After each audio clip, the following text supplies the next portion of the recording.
I'm David Deacon. I'm a coating specialist. I've had an extremely interesting career which has now spanned 50 years since qualifying, and the first 25 years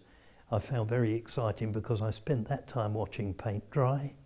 and in the next 25 years I just looked at dry paint, and I found that even more inspiring and interesting. When I first started, and this gives my age away,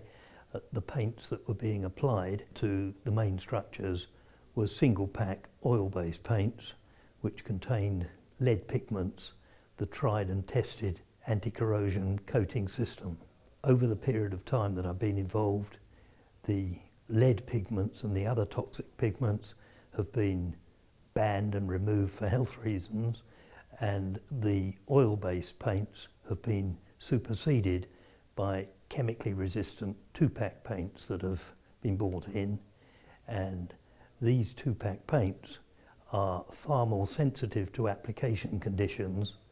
and although they've got the potential long life as good as the oil-based paints, the risk of failure of the two-pack paints, because of their sensitivity to moisture, humidity, moisture-tolerant salts on the surface and so on, they tend to fail quickly if they're not put on correctly, but last longer and have a potential life similar or greater than the old oil-based paints. But that is the biggest change in the coating side, the switch from single pack to two-pack paints. There has been deep-rooted scepticism due to lack of understanding by the government departments responsible for the highways structures, the street furniture and bridges and all the big interconnections,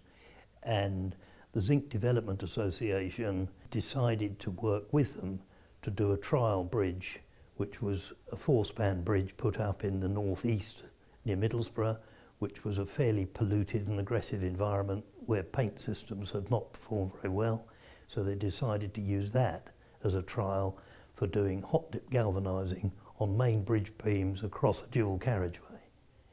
This was completed in 1975-76,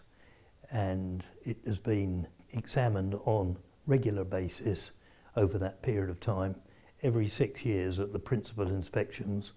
and more frequently by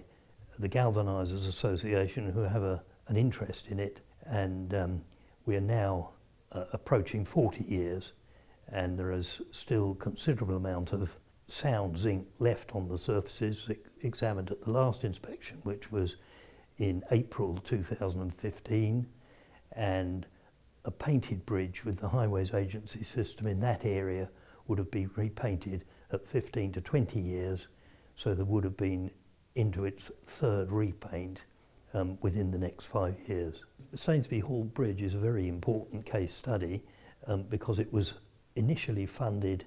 by the Highways Agency at the outset, and one of their concerns was the maintenance of it at the end of the zinc life. We carried out in 2004 a trial of the paint coatings which can be used at the first maintenance interval, whether it be 40 or 50 years, and we got one of the approved, experienced Highways Agency contractors who were trying to prepare it and paint it like a standard steel bridge, which was their experience. When they were shown the differences, they provided a very high quality of finish, and the paints were applied to the prepared areas, and they have now been tested after 10 years, and the performance is almost as it was put on in the first instance. And I believe that the preparation and the way the coatings were applied on the trial, if followed out on the whole bridge, once maintenance is required, whether it's 40 or 50 years or even 60 years, then the coating system should last probably twice as long as it would on a steel bridge, because it's got the remaining zinc under the coating which prevents any under-rusting of the sound paint surface. So we could be talking about